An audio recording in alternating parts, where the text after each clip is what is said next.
Alors d'abord, une très bonne journée et on commence le cours de la paracha. La paracha de cette semaine, je voulais marquer au tableau, c'est la paracha de Toldot. Toldot, ça veut dire les engendrements. Et nous allons aborder ensemble un très grand sujet. Ah, ils ont mis une pile et ça marche, il a fait. Metsuyan, kolakavod. Le sujet de la paracha, je t'en prie, avec grand plaisir, c'est la naissance de Yaakov et Esav. Et pas simplement la naissance, mais aussi, on peut dire, les aventures ou les événements qui vont être la conséquence de la naissance de Esav et de Yaakov.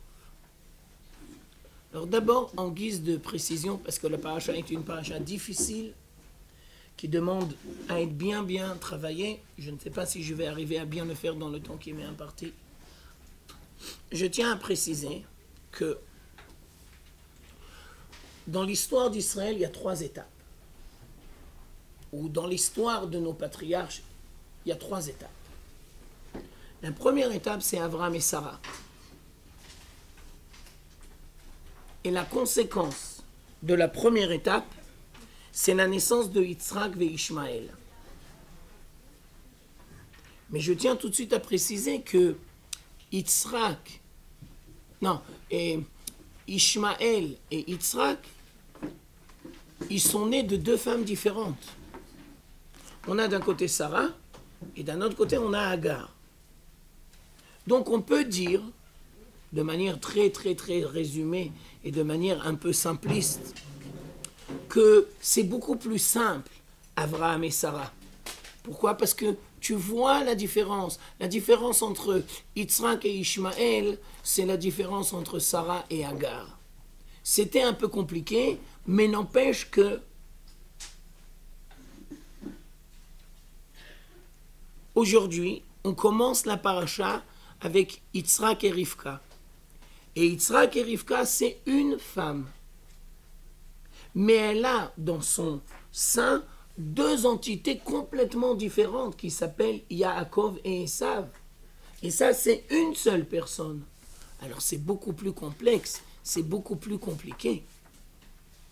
La 3e étape de la construction, c'est Yaakov avec Rachel et Léa et Bila et Zilpa et les 12 tribus. Alors les 12 tribus, ils sont tous à l'intérieur de la communauté d'Israël. Yitzhak et Ishmaël, c'est une grande différence. Ça vient de 2 femmes. Mais la paracha de cette semaine, c'est compliqué. Parce que c'est la même femme, Rivka, qui va donner naissance à 2 entités complètement différentes qui s'appellent Yaakov et Esav. Alors ça demande à être bien travaillé et bien compris. Alors on va essayer. Première dimension.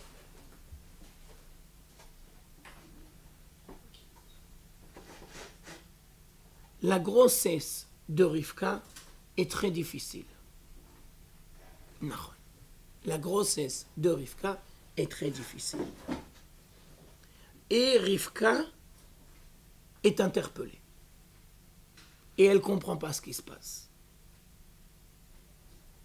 Et les Chachamim vont nous enseigner que quand elle allait devant des maisons où il y avait la Avodah Zara, elle sentait comme si quelqu'un veut sortir, attiré vers la Avodah Zara.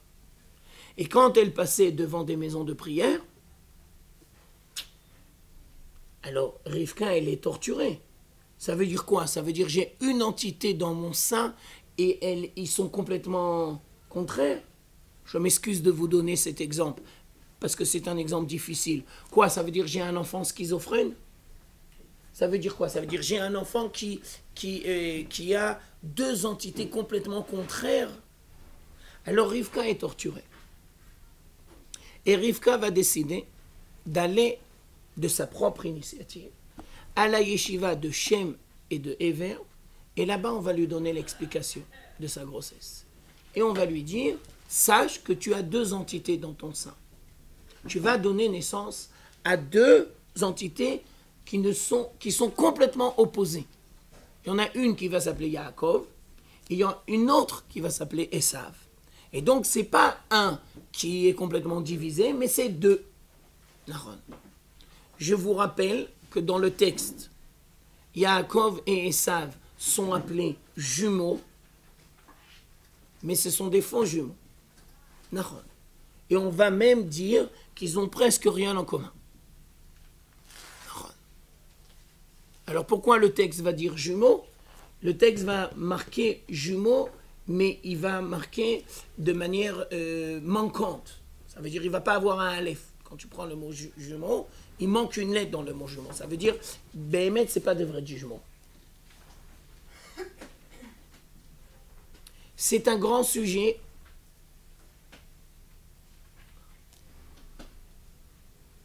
Non. Livre. Je ne sais pas si je peux l'aborder. On va le dire peut-être. Je vais essayer de le faire de manière simpliste, mais je ne suis pas sûr. Et pourquoi Rivka n'a pas jugé bon de poser la question à son mari Yitzhak et de raconter, après qu'elle a été à la yeshiva de Shem Va'ever, pourquoi elle n'a pas raconté à Yitzhak tout ce qu'on lui a dit? Peut-être qu'elle a eu peur de sa réaction. Non, alors tu as raison de dire, mais on ne va pas le dire de cette manière-là, parce qu'il n'y a pas des rapports de force entre Yitzhak et Rivka. Mais on va dire que Rivka n'a pas grandi dans la famille de Abraham et Sarah. Et Rivka vit dès le départ en sachant pertinemment que son mari est plus grand qu'elle. Yitzhak, c'est le fils d'Abraham et de Sarah. Et donc, il y a un décalage entre les deux. Et ce décalage va engendrer, d'une certaine manière, une petite distance entre Yitzhak et Rivka. Et donc, Rivka se dit, si moi, on me l'a dit à la yeshiva de Shem Va'ever, c'est sûr que Yitzhak, il le sait. Et s'il n'a pas jugé bon de me le dire, il sait ce qu'il fait. Mais je tiens tout de suite à préciser, tu risques d'être amené à croire qu'il n'y a pas d'amour entre Yitzhak et Rivka, et ce serait une très grande erreur, parce que le texte, à la fin de la paracha de Chaye Sarah, va dire de manière textuelle que Yitzhak aime Rivka. Ça veut dire que le modèle conjugal qu'il y a entre Abraham et Sarah, c'est pas le même modèle conjugal qu'il y a entre Yitzhak et Rivka. Et de là, tu dois comprendre que chaque couple, c'est une identité, et tu ne peux pas copier d'un couple à un autre. Alors, il y a un couple qui s'appelle Abraham et Sarah, il y a un modèle qui s'appelle Abraham et Sarah, et il y a un autre modèle qui s'appelle Yitzhak et Rivka. Alors, je reprends tout doucement pour qu'on mette les pendules à l'heure et pour permettre à tout le monde de se greffer. On a commencé la paracha de Toldot. La paracha de Toldot, c'est la naissance de Yaakov et de Esav. Mais je tiens tout de suite à préciser que c'est une naissance difficile. Et Rivka a eu une grossesse difficile. Parce que, dans un premier temps, elle ne savait pas qu'ils étaient deux. Et donc, elle était torturée. Et il a fallu qu'elle aille à la yeshiva de Shem et de Hever, et on va lui expliquer, ne t'inquiète pas, il y a deux entités. Maintenant, je vous rajoute encore un autre événement, un autre élément. Pour Rivka, c'est très dur de prendre conscience qu'elle met au monde deux entités complètement contraires. Pourquoi? Parce qu'elle vient de la vanne. Elle a tout abandonné. Si vous voulez, c'est une Baalat Tshuva, par excellence. Et alors, tu la remets en présence avec son passé. Tu la remets avec une identité qui va lui rappeler son passé. Ah, ça, c'est super dur. Elle était persuadée que ça y est, elle va participer à la construction de la communauté d'Israël. Maintenant, tu peux dire, mais c'est pas sûr que ça va la consoler. Elle va donner naissance à Yaakov. Mais elle est torturée parce qu'elle va donner naissance à Esav. Alors, dans un premier temps, la grossesse est très difficile. Arrive la naissance. Et donc, nous avons deux enfants qui vont naître. Le premier, il s'appelle Esav. Alors les Chachamim vont nous dire, ça veut dire quoi Esav? Alors je vous ai marqué au tableau Esav. Dans le texte de la Torah, Ain, Shin, Vav. Les Chachamim vont nous dire, Esav c'est Asouy. Ça veut dire il est fait, il est créé entièrement. Et on peut dire que Esav, c'est le monde de la matière. Et donc, quand Esav va naître, eh bien, d'une certaine manière, il est déjà complet au niveau de la dimension matérielle. Bien entendu, pas du tout spirituel, mais Esav. Et donc, Esav, c'est Assoui, il est fait, il est complet. Je m'excuse de vous donner cette image, mais n'empêche que c'est l'image que les Chachamim vont nous dire.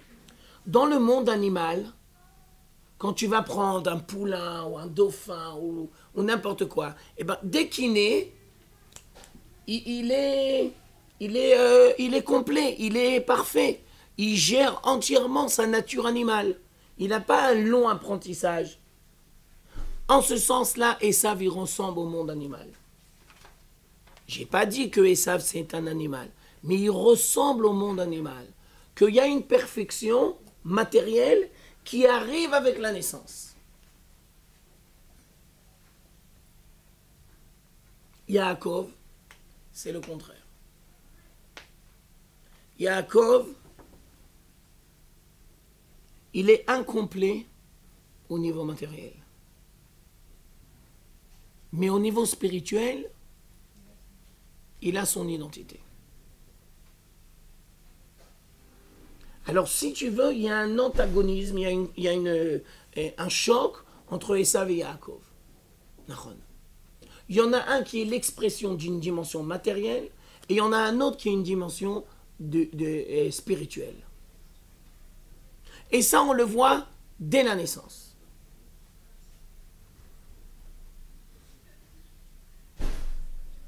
Pourquoi Yaakov se devait de naître le deuxième? Pourquoi Yaakov, si c'est celui qui représente la dimension spirituelle, pourquoi il se devait de naître le deuxième? Alors les Chachamim vont donner deux explications. La première, Yaakov, c'est la dimension messianique de l'existence. Dans un premier temps, il y aura Esav. Et Esav sera incapable d'amener le monde à sa délivrance. Et celui qui va venir après, c'est Yaakov. Et donc, quand tu vois la naissance de Yaakov, tu comprends le destin de la communauté d'Israël. Ça veut dire, Esav, dans un premier temps, il va vouloir prétendre à être la délivrance du monde. Mais tout le monde va s'apercevoir qu'il est incapable de mener le monde à sa délivrance. Et donc on a besoin de Yaakov qui va venir le deuxième. Dans l'histoire des nations, c'est exactement la même chose. Toutes les nations vont naître. Israël va naître la dernière. Quand on sort d'Égypte, c'est la naissance de la communauté d'Israël, il y a déjà plein de civilisations, il y a déjà plein de peuples. Dans l'histoire du monde, c'est un peu simpliste que je vais dire, mais Esav, c'est le monde occidental et le christianisme. Le monde occidental va vouloir prétendre être la réponse et il va être incapable de proposer une réponse. Et avec la chute du monde occidental et du christianisme, viendra le Messie juif.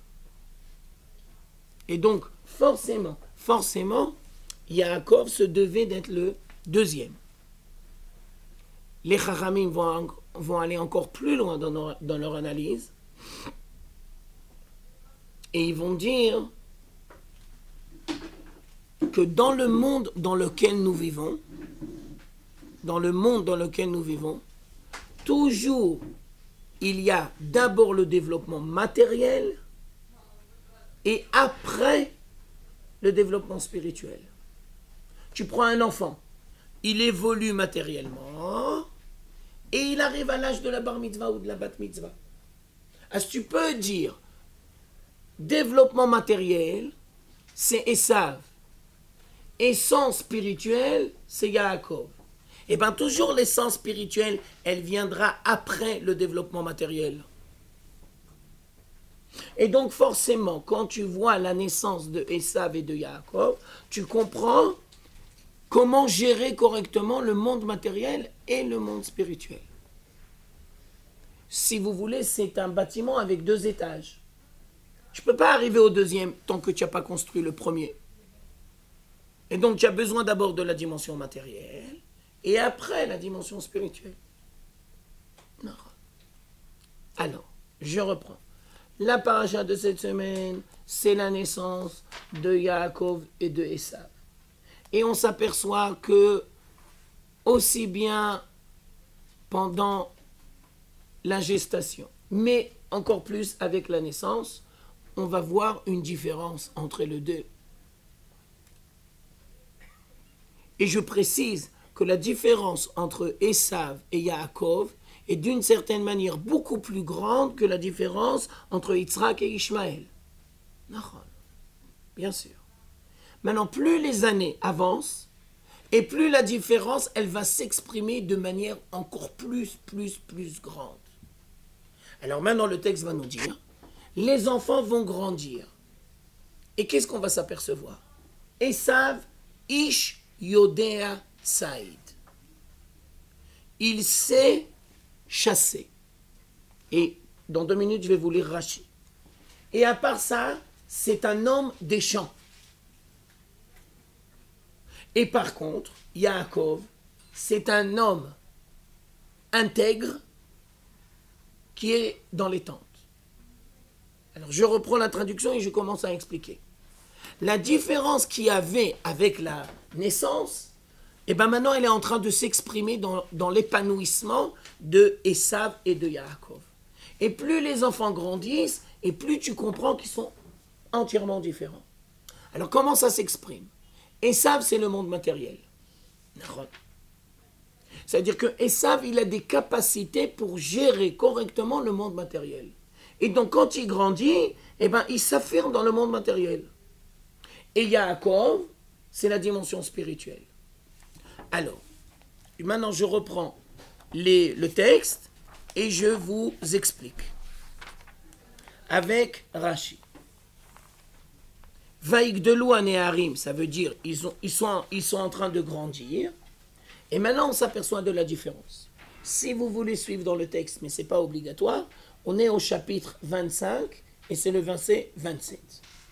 Vayehi Esav Ish Toldot Kaf He Kaf Zain. Qu'est-ce que ça veut dire Ish Yodea Tsaïd?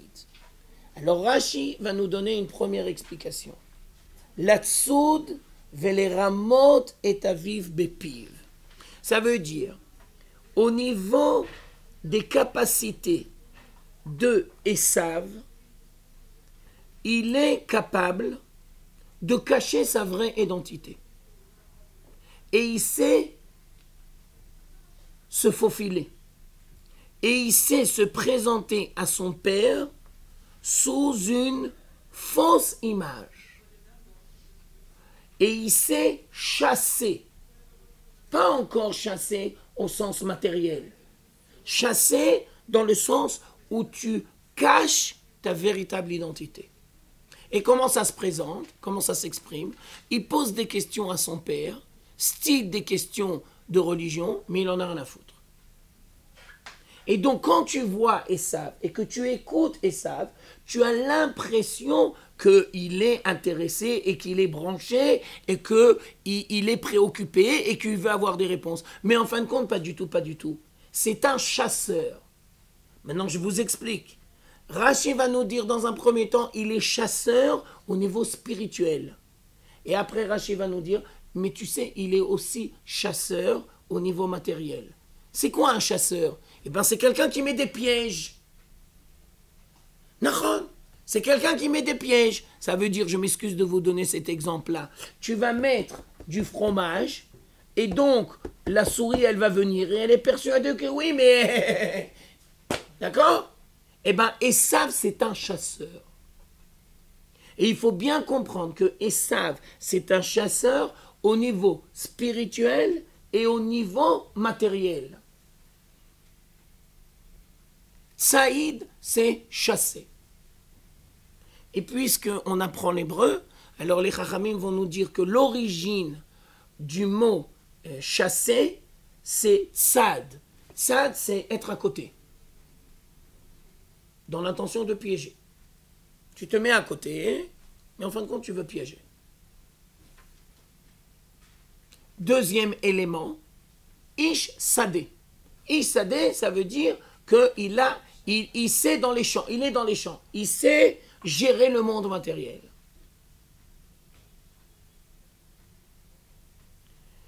Ça veut dire que Esav, c'est un rusé. Ça veut dire que Esav, c'est un filon. Ça veut dire que tu risques de te tromper sur la vraie identité de Esav. Et tu risques de tomber dans le panneau. Maintenant, je suis obligé de préparer la suite du cours. Yitzhak, dans la suite de la paracha, va avoir l'intention de donner une bénédiction à Esav. Alors maintenant, une très grande question. Est-ce que Yitzhak connaît la véritable identité de Esav? Ou bien il est tombé dans le piège? On verra. Mais je tiens à vous expliquer que tu ne peux pas comprendre la suite de la paracha si tu ne connais pas les attributs de Esav. Tu dois savoir que Esav, c'est un truand. Mais c'est un truand qui sait exactement. Et tu risques de ne même pas t'apercevoir que c'est un truand. Par contre, Yaakov, c'est Ishtam. Ça veut dire quoi? Au niveau spirituel, Eno baki bekolele. Il n'est pas du tout truand. Quand tu écoutes Yaakov, tu sais ce qu'il pense. Quand tu écoutes Esav, tu ne sais jamais ce qu'il pense.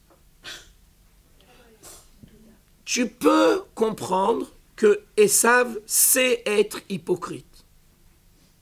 Tu peux comprendre que Yaakov est incapable d'être hypocrite. Il y a une pureté, il y a une naïveté, il y a une innocence, il y a une perfection dans le monde de Yaakov qui l'empêche de rentrer dans toutes les magouilles. Les magouilles et Yaakov, c'est le contraire. Alors maintenant, je tiens à expliquer tout de suite, comme je vous ai posé la question, alors Dvorah et Rivka va demander à Yaakov d'être un magouilleur. Oh, on va y arriver.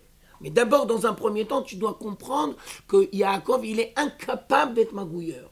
Il est trop pur, il est trop droit, il est trop sincère, il est trop juste pour être magouilleur. Et ensuite, comment ça s'exprime cette sincérité? Qu'il étudie la Torah. Yoshev Ali. Alors, je reprends la grande idée. Plus les années avancent, et plus la différence entre Esav et Yaakov, elle va en s'agrandissant. À vrai dire, Rivka le savait, parce qu'elle l'a senti dans son sein. Et elle a reçu l'explication parce qu'on lui a dit à la yeshiva. Mais les gens ne le savaient pas, et maintenant ça se voit. Tu ne peux pas tomber dans le panneau. Maintenant, on avance dans la paracha. Va arriver le moment où Esav va se marier. À quel âge Esav va se marier? À 40 ans. Alors maintenant, je suis arrivé au chapitre Kaf Vav, c'est-à-dire 26, et le verset qui nous intéresse, c'est 34. Vayehi Esav ben 40 shana. Vaikar Isha et Yehudit bat Be'eri Achiti. Avec qui Esav va décider de se marier? Avec une fille de Canaan. Ça veut dire, alors là, on est obligé de se rappeler le cours de Tobiano. Je vous rappelle qu'à l'époque, Abraham a dit textuellement à Eliezer, tu prends pas une fille de Canaan. Et quelle est l'explication que l'on a dit la semaine dernière? Parce qu'ils n'avaient pas de vertu, ils n'avaient pas de midot. Et maintenant, la conséquence logique de la perversion de Esav, c'est qu'il décide de se marier avec une fille de Canaan. Ça veut dire le contraire de l'identité de Abraham et de Yitzhak. Et le texte va nous dire, au verset 35, que Yitzhak et Rivka vont être très contrariés. Vatiyena moratroar. Vatiyena moratroar, ça veut dire ils vont être très perturbés, très contrariés, très affligés, très peinés de voir que leur fils Esav décide de se marier avec une fille de Canaan. Du coup, ils ne savaient pas qu'il était... Oh, très bien, il a fait kol hakavod. Maintenant, de là, je m'excuse de vous dire ça, mais c'est par rapport à toutes les questions que vous m'avez posées la semaine dernière. De là, on apprend que quand on est amoureux, on est un peu aveugle. Et on n'est pas tellement prêt à écouter. Ça veut dire, même si Yitzhak ou Rivka avaient essayé de parler avec leur fils Esav, si lui, il a décidé, tu peux parler jusqu'à demain matin. Tu m'intéresses beaucoup, continue à parler. Et donc, quand on est amoureux, on est un peu aveugle. Et après qu'on se marie, on ouvre les yeux. Mais des fois, c'est un peu trop tard. Nahon. Alors, maintenant, on reprend le verset. S'il y a marqué que Yitzhak et Rivka sont très affligés, ça veut dire que Yitzhak et Rivka connaissent à la perfection leur fils Esav. Et donc, ça veut dire que, on va aller selon une explication, ça veut dire que Yitzhak sait qui est son fils Esav. Et donc, il ne l'a pas roulé. On va rentrer dans les bénédictions. Esav n'a pas roulé son père. Et donc, Yitzhak sait parfaitement qui est son fils. Et il s'aperçoit que son fils, il a des capacités matérielles, qui sait gérer le monde matériel, et il s'aperçoit aussi que son fils sait se mesurer avec les défis. Et s'il faut être un fin chasseur, alors Esav sait le faire. Mais un père, il aime son fils. Bien sûr, bien sûr. Mais les parents, c'est ceux qui sont le moins objectifs sur les enfants. Nahon, tu as raison de dire. Mais on va dire, et par rapport à ce que tu dis, c'est une très bonne question, que le texte va nous dire. Rivka o evet et Yaakov. Rivka, elle voit le présent, et Yitzhak, il voit le futur. Vayehav Yitzhak et Esav. C'est-à-dire, bien sûr qu'il aime, mais il se dit, la capacité de mon fils, on peut l'utiliser correctement. On peut avoir besoin de l'identité de Esav. Ce n'est pas entièrement négatif. Alors maintenant, on rentre dans le chapitre 27, Kav Zayin. Arrive le moment où Yitzhak ressent le besoin de donner une bénédiction à son fils Esav. Et il va lui dire, prépare-moi s'il te plaît un repas et je voudrais te donner une bénédiction. Ça, c'est avant qu'il se marie. Non, c'est après qu'il s'est marié. Qu'ils sont mariés. Ouais. Se marier, c'est le dernier verset du chapitre 26. Et maintenant, je commence le chapitre 27. Alors, qu'est-ce que ça veut dire, ça? La grande question qui préoccupe Rivka et qui préoccupe Yitzhak, c'est de savoir qui va être la suite logique de Abraham et de Sarah. C'est-à-dire, la communauté d'Israël, de qui elle va sortir? elle va sortir de Esav ou elle va sortir de Yaakov. Je vous rappelle que à l'époque de Abraham et de Sarah, il y a eu un différend. Et qui a pris conscience que Ishmaël, il n'est pas du tout dans le coup et qu'il faut le mettre de dehors, c'est Sarah. Et le texte nous dit que ça a été très dur pour Abraham, mais n'empêche qu'il a compris la sagesse de son épouse. Et qu'il a dit, tu as raison. Alors la grande question qui préoccupe Yitzhak et Rivka, c'est de savoir la communauté d'Israël, de qui elle va naître. Ça c'est un. Maintenant je continue. La grande question qui les préoccupe, c'est de savoir, quand il va avoir la communauté d'Israël, comment Israël vont réussir leur mission biblique en sachant que le monde est d'une certaine manière pourri. Comment la communauté d'Israël sera capable de réussir sa mission divine en sachant pertinemment que l'identité d'Israël et là où est le monde, il y a un écart. Alors il y a deux questions qui les préoccupent. Yitzhak est arrivé à une conclusion. C'est quoi la pensée d'Yitzhak? Alors maintenant je vous explique la pensée d'Yitzhak. Yaakov, c'est la dimension spirituelle de la communauté d'Israël. C'est sûr que j'ai l'intention de bénir Yitzhak et j'ai l'intention de bénir Yaakov. Je comprends pertinemment que la communauté d'Israël va sortir aussi de Yaakov. Mais Yitzhak se dit, mais je vois que le monde est pourri. Et donc, si j'investis tous mes efforts uniquement dans l'essence de Yaakov, je ne crois pas que Yaakov pourra se mesurer avec les défis de l'histoire. Il est trop pur, il est trop innocent, il est trop simple, il est trop droit. Il a besoin de la ruse de Esav. Il a besoin de la magouille de Esav.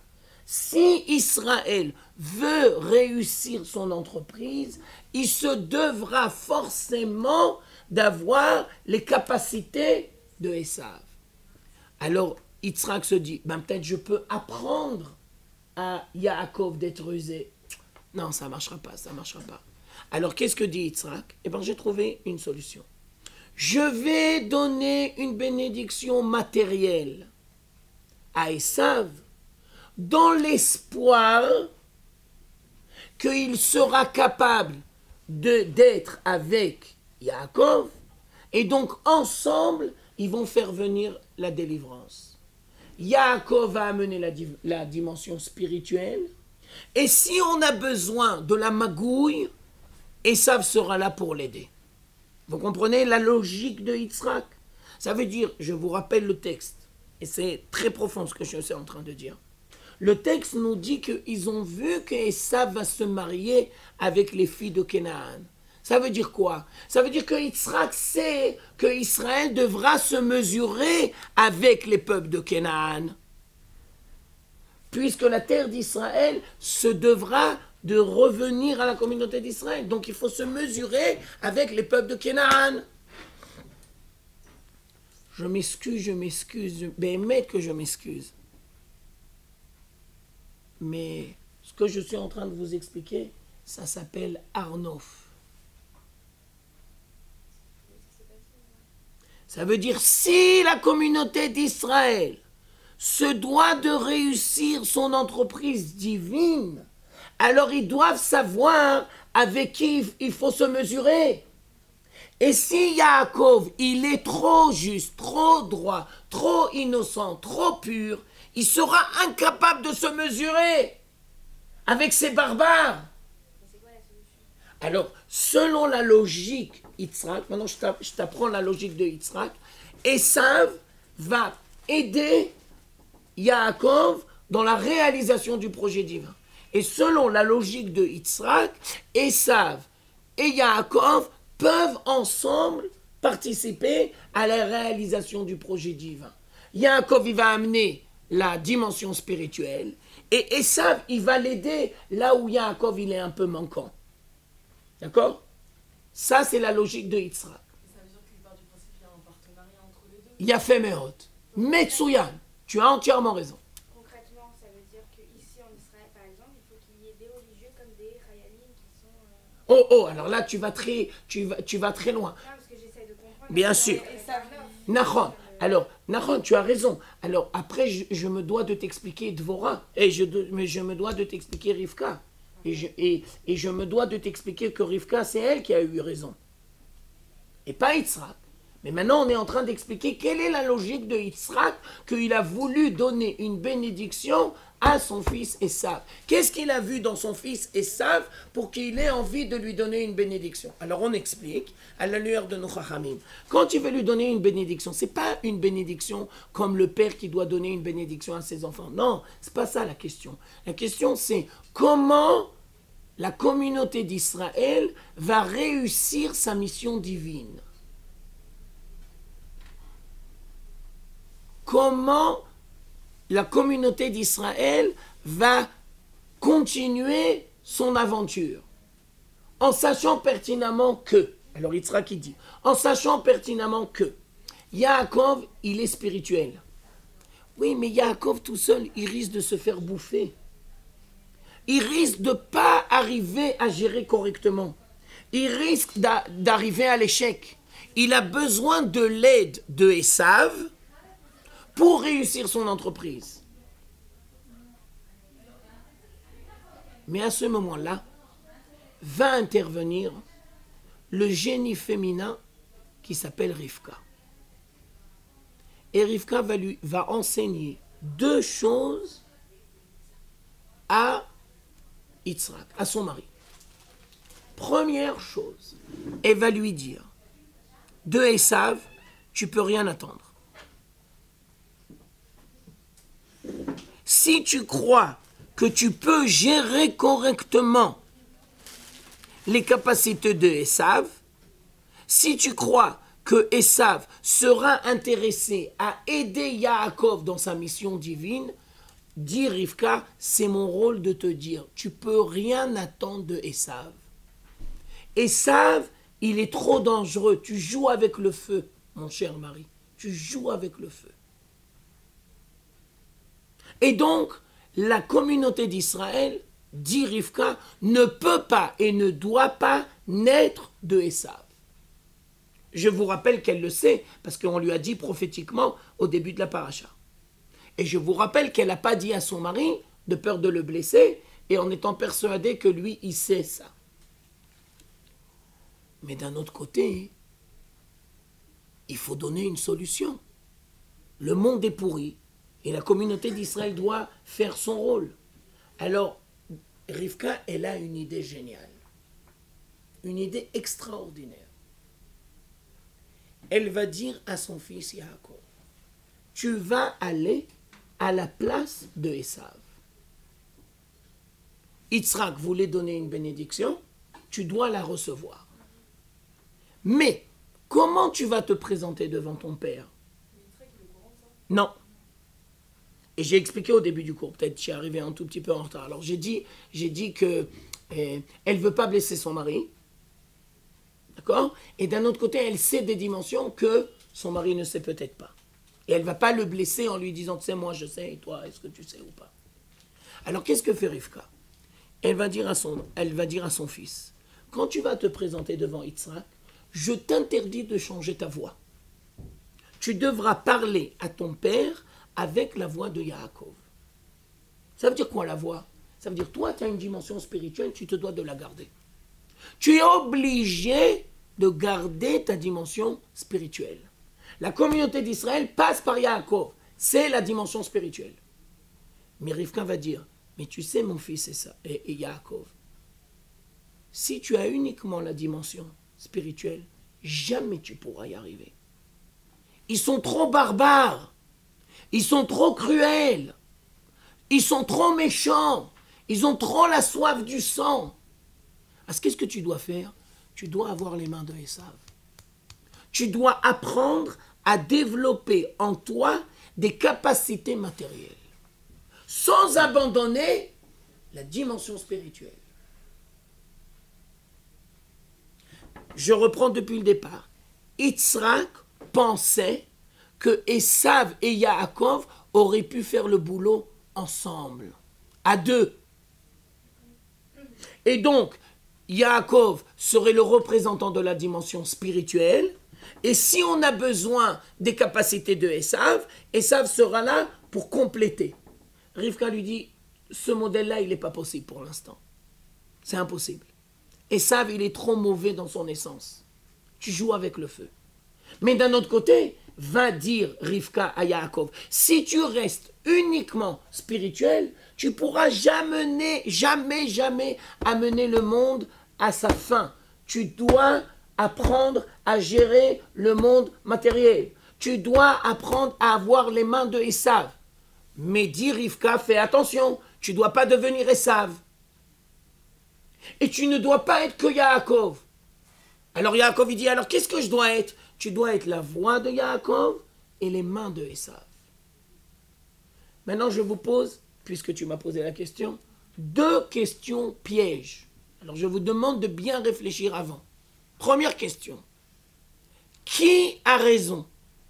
Le monde orthodoxe passionniste qui dit il faut étudier la Torah, ou le monde sioniste laïque qui dit il faut aller à l'armée? Réponse, les deux. Ça, c'est le génie de Rivka. Ça veut dire, il y a une dimension spirituelle qui va passer par la voix de Yaakov. Il y a une dimension matérielle qui va passer par les mains de Esav. La communauté d'Israël a besoin des deux. Il n'y a aucune objection entre le monde spirituel et le monde matériel. On doit apprendre à gérer correctement les deux dimensions.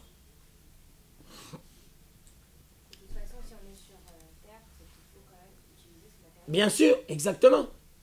Et donc va dire Rivka, si la communauté d'Israël a un rôle à jouer dans l'histoire du monde pour amener le monde à sa fin et à sa destinée, Yaakov se doit forcément d'apprendre à gérer correctement le monde matériel. Je vais vous dire la même chose sous une autre forme. Alors là, j'anticipe. Ce que je vais dire maintenant, je vous le redirai dans 5 mois. La faute des explorateurs. C'est quoi la faute des explorateurs? Qu'est-ce qui faisait la communauté d'Israël dans le désert? Ils étudiaient la Torah sans arrêt. Et maintenant, qu'est-ce que Dieu leur dit? Maintenant, il faut passer à une nouvelle étape.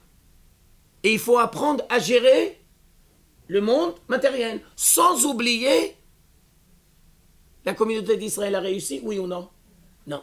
Ça veut dire qu'ils n'ont pas intégré ce que Rivka veut nous apprendre cette semaine. La communauté d'Israël a vu une objection entre le monde spirituel et le monde matériel. Ça veut dire qu'ils n'ont pas compris ce que Rivka veut nous enseigner dans la paracha. Si la communauté d'Israël avait intégré correctement le message que Rivka veut nous apprendre, alors la communauté d'Israël aurait été capable de surmonter l'étape on rentre en Eretz Israël. Deuxième question, alors là c'est une question piège. Qui a besoin de qui? Le monde laïque sioniste a besoin du monde orthodoxe passionniste, ou le monde orthodoxe passionniste a besoin du monde. On a besoin de la même façon. On a besoin l'un de l'autre. Ça veut dire, alors écoutez bien parce que ça c'est très important. Si dans ton devenir personnel, tu comprends que tu dois t'investir dans l'étude de la Torah, est-ce que tu comprends que la communauté d'Israël au niveau collectif, elle a besoin aussi qu'il y ait des soldats? Ça, c'est Rivka. Je reprends parce que c'est très important. Qui a besoin de qui? Qui est manquant? le monde orthodoxe passionniste ou le monde laïque sioniste? Réponse, les deux sont manquants. Le monde laïque ne comprend pas la dimension spirituelle, ne ressent pas le besoin de s'investir dans la dimension spirituelle. Et le monde orthodoxe passionniste ne comprend pas le besoin de gérer correctement le monde matériel. Ça veut dire les deux, en fin de compte, c'est un peu révoltant ce que je vais dire, mais les deux sont incapables de gérer correctement et de trouver l'équilibre entre le monde matériel et le monde spirituel. Et donc il faut qu'ils soient complémentaires. Ça s'appelle Rivka. Je t'écoute. Donc ça veut dire que comme il ne fallait pas qu'il change sa voix, c'est qu'en fait ils doivent se compléter. Il y a fait Ils méhod. doivent changer leur identité. Il y a fait Les méhod. orthodoxes ne doivent pas devenir des soldats, Il y a fait méhod. mais ils doivent rester sionistes. Il y a fait méhod. Et réciproquement. Et les gens qui s'investissent dans la construction matérielle de l'État d'Israël, ils doivent comprendre la dimension spirituelle de la communauté d'Israël. Ça remet en question tous ceux qui sont religieux et qui ne croient pas. Mais bien sûr. Et celui qui est religieux et soldat, ça veut dire qu'il a tout compris. Nahon, exactement. Et du coup, en fait, Vas-y. Yaakov et Esav, le problème des deux, c'est que Esav était trop mauvais. Il y a fait méhod. C'est ce que... Ça aurait pu. Ça aurait pu marcher. Maintenant, puisque tu poses une question géniale, alors je vais te dire. Ça, c'est le Rav Kook qui dit ça. Yitzhak, il ne s'est pas trompé. Non. Tu ne peux pas dire que Yitzhak se trompe. Il est trop géant pour se tromper. Et alors, quelle est la pensée de Yitzhak? Alors Yitzhak, il dit, je voudrais que Esav et Yaakov soient ensemble. Rivka va lui dire, tu as raison mon mari, mais ce sera dans le monde futur. Maintenant, ce n'est pas possible. Quand il y aura la délivrance totale, qui sera responsable du monde matériel? Tous les goïms. Qui seront responsables du monde spirituel? Israël. Ils seront ensemble. Ça, c'était le rêve de Yitzhak. Et donc, Yitzhak, il a vu juste. Le problème, c'est le timing. Rivka va lui dire, mon cher mari, tu as entièrement raison. Mais pas maintenant. Et donc, je vous donne une nouvelle dimension. Pourquoi Rivka, elle a fait ça de côté? Parce qu'elle sait que son mari, il a raison. Parce que tout le problème, c'est le timing. Toi, tu vois la délivrance finale. Et moi, je vois le chemin. Yitzhak, c'est l'objectif final. Esav, le monde matériel. Yaakov, le monde spirituel. Esav, le monde des Goïm. Yaakov, le monde d'Israël. Complémentarité, ensemble.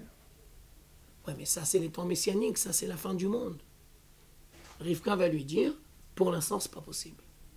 En tant que femme, je connais parfaitement l'identité de Esav et je me dois de te dire que tu as raison dans ce que tu dis, mais c'est pas possible maintenant. Ça se fera plus tard, ça se fera dans un temps messianique ultérieur.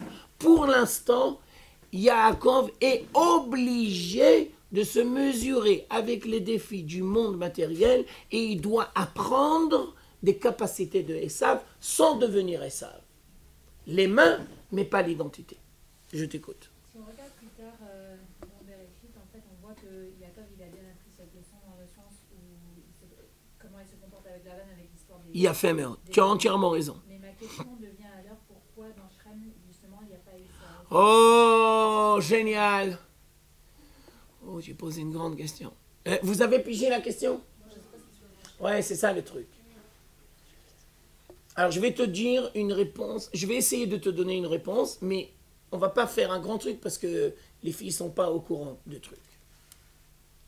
Première question piège. Est-ce que Yaakov sait qu'il y a une partie de vérité dans le comportement de ses enfants, Shimon et Lévi, par rapport à Shrem? Bien sûr. La preuve, c'est que dans la paracha, ils vont dire, et quoi? Et ma sœur, c'est une prostituée? Et Yaakov ne va rien dire. Parce qu'il sait qu'il y a une partie de vérité. Quoi? Et on va laisser profaner ma sœur? il faut que la communauté d'Israël soit soudée. Donc Yaakov sait qu'il y a une partie de vérité. À la fin de sa vie, Yaakov va dire, Shimon et Lévi, vous avez peut-être été trop loin. Ça risque d'engendrer des problèmes. Par rapport au monde matériel, par rapport à Vous risquez de devenir fasciste.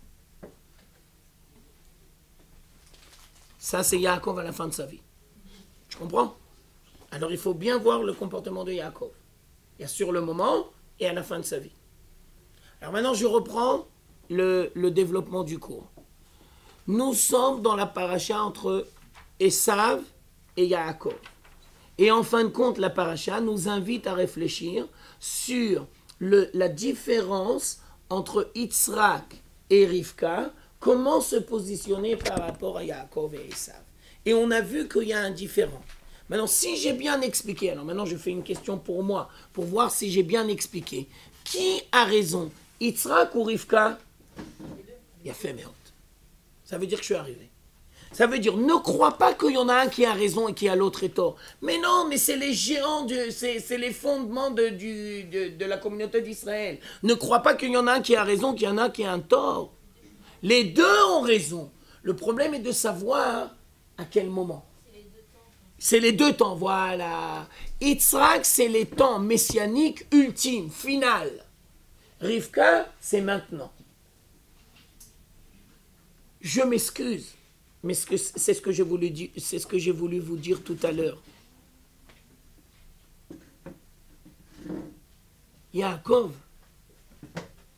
ne doit pas devenir cruel, barbare, mais il doit savoir se mesurer avec la cruauté et la barbarie. Ça, c'est Rivka. Yaakov ne doit pas devenir cruel et barbare. Cruel et barbare, ça veut dire à la hache. D'accord? On tue les juifs. Non. Mais on se doit de savoir se mesurer à la cruauté et à la barbarie. Sans devenir ni cruel ni barbare. Mais tu dois apprendre à te mesurer. Ça, c'est la paracha de Sotomé. Ah oui, mais alors comment on fait? Parce que c'est le problème d'aujourd'hui. Alors, c'est ce que je te dis. À des barbares, comment on répond? Alors maintenant, tu me poses une question pratique. Moi, je ne suis pas un homme politique, je n'ai pas la prétention, et je ne suis pas un homme d'armée. Je n'ai pas la prétention. Mais j'ai l'impression, en tant que citoyen, je parle, et que j'ai l'impression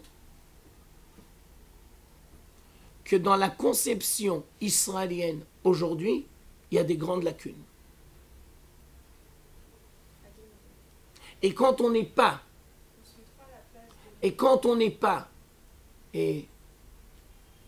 imprégné suffisamment de Torah, eh ben,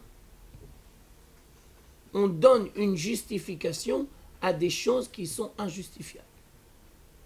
Non, justement, moi je pense qu'on est une des armées les plus humaines au monde. Nahon. On passe tellement de temps à remettre en question tout machin. Je suis d'accord. Limite, on est presque ridicule. Quoi. C'est ce que je veux te dire. C'est ce que j'ai voulu te dire.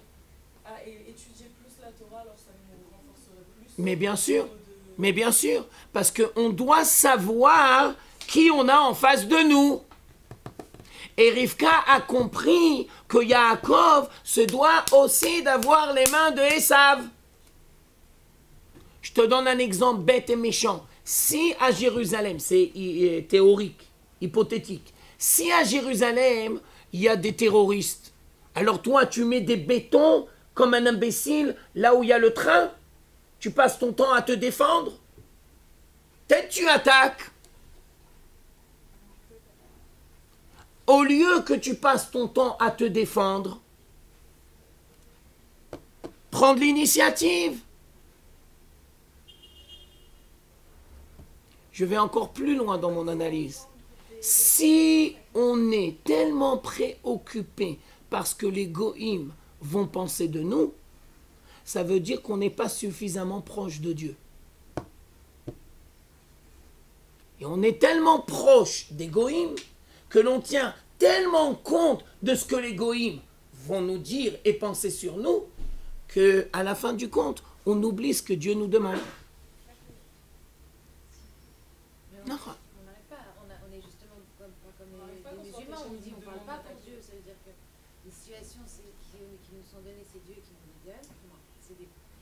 Et c'est vrai que si on se met à dire oui, Dieu il veut, et on se met à parler comme eux, on devient. Oui, Alors, dans la haine et dans la. Oh, Ouais, c'est génial. différent. Alors, Sarah dit une question géniale.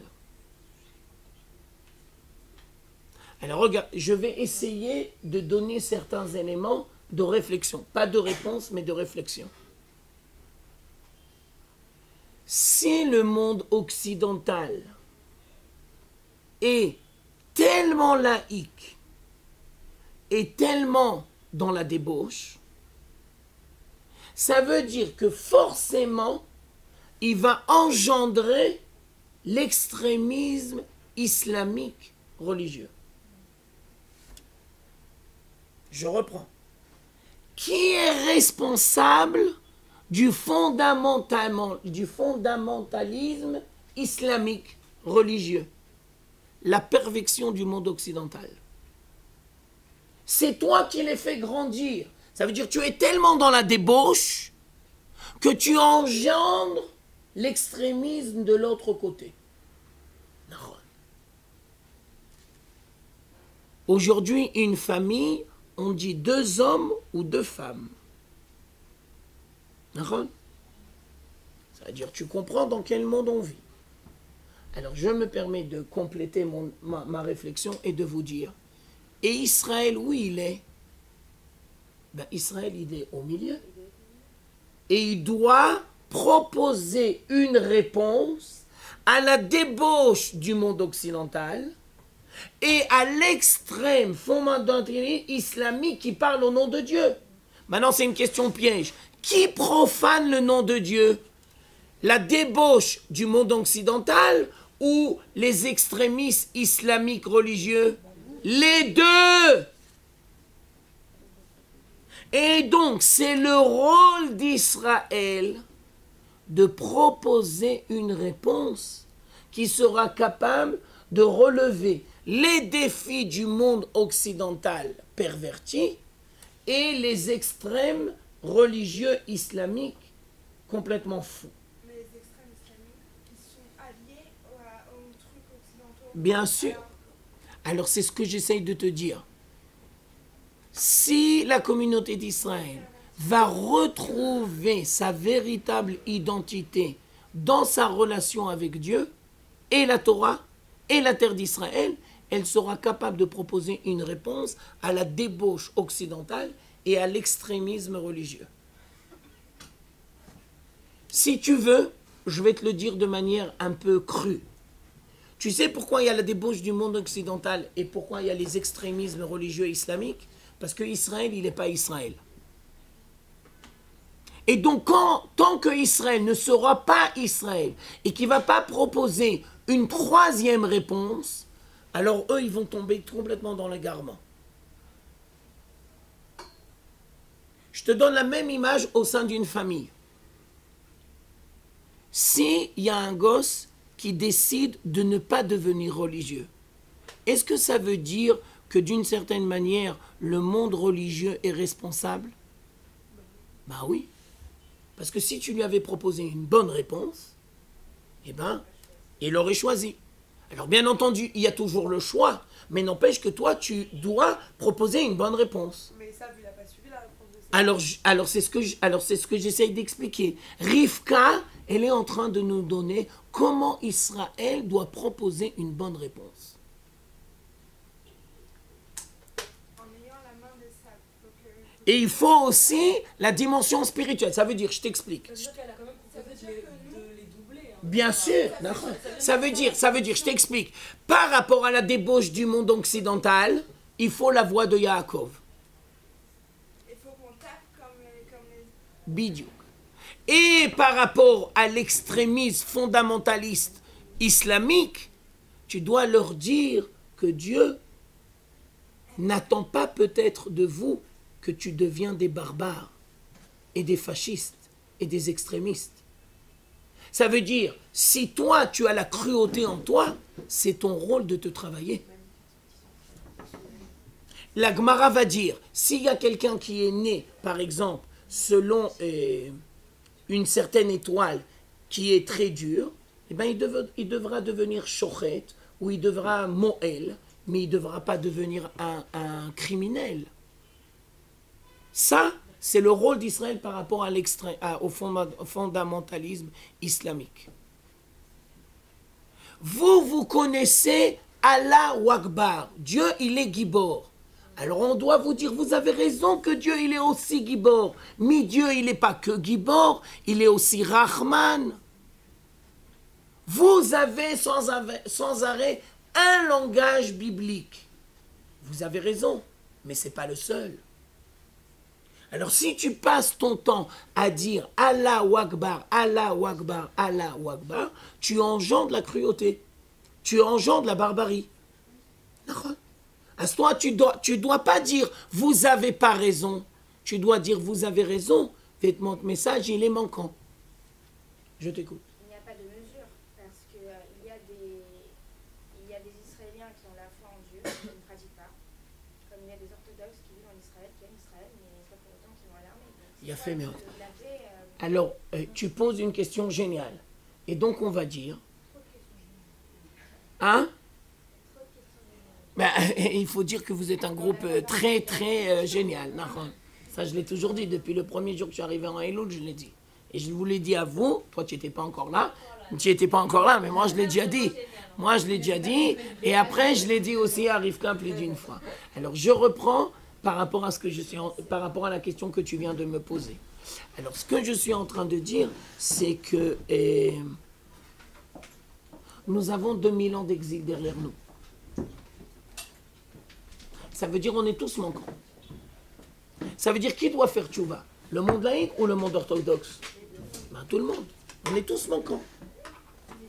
Et on doit tous apprendre des dimensions qui nous manquent. Ça veut dire personne n'a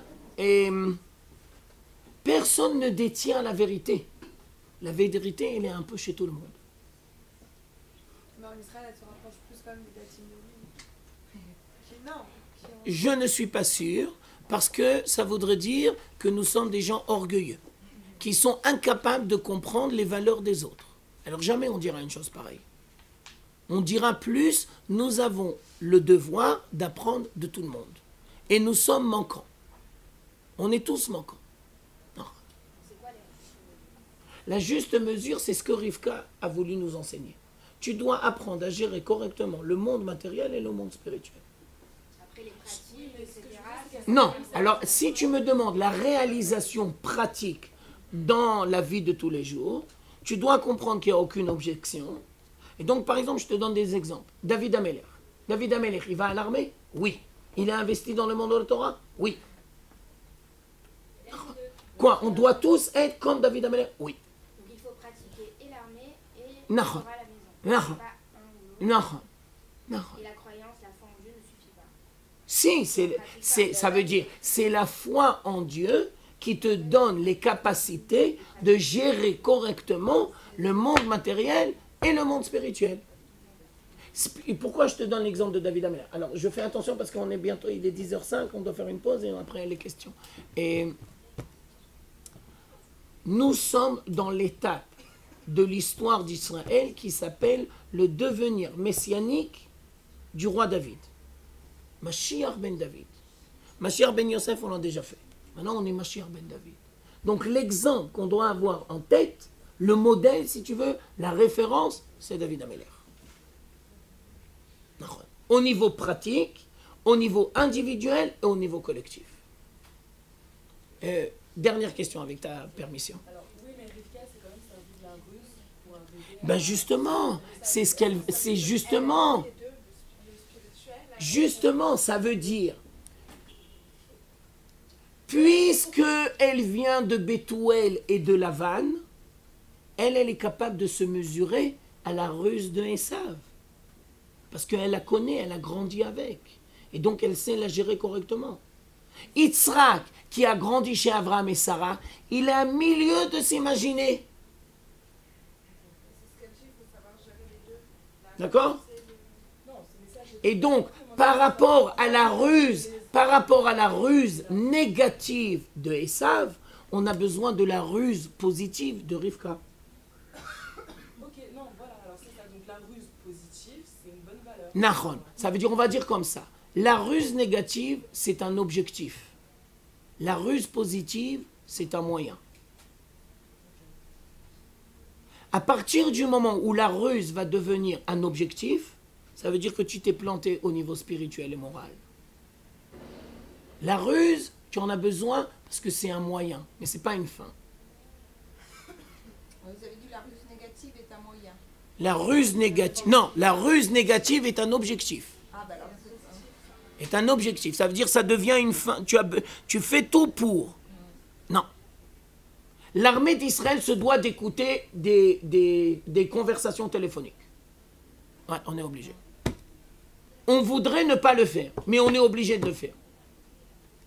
Ça s'appelle la ruse, mais c'est un moyen. C'est pas une fin. Ça veut dire que quand tu termines ton rôle dans l'armée, tu dois rester intègre. Quand tu es dans l'armée, tu es obligé de le faire. Quand tu sors de l'armée, tu redeviens intègre, droit, comme une règle. D'accord? À l'inverse d'une personne Qui servirait de ce qu'il a appris ça à la vie. pour faire... D'accord? Alors on s'arrêtera là avec votre permission.